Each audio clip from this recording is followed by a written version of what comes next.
Friends, this morning I found myself in Genesis 3. And the revelation that I received this morning is so like, wow, it's so good.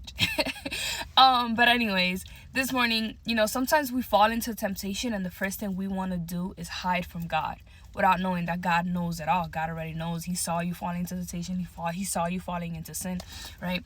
But what I've learned is I learned 3 things out of Genesis 3, right? So just a little snippet.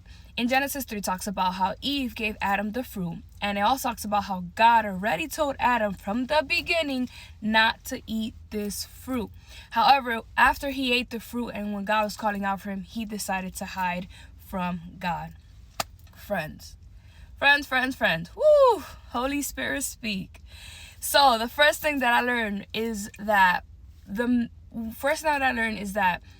temptation is going to be surrounding you all around. It could come from a family member. It could come from a friend. It could come from a spouse. It could come from yourself.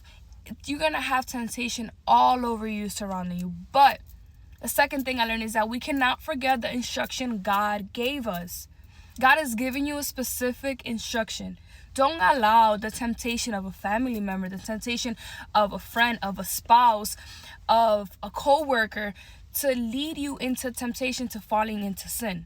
And the third thing I learned is that there's no need to hide from God. He already knows you sin. He saw you walking into the sin.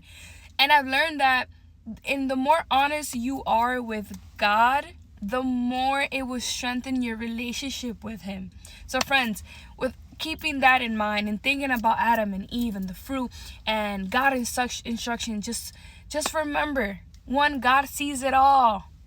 2, be honest with God. And 3, don't allow temptation to lead you into falling into sin. And if you do, once again, be honest with God.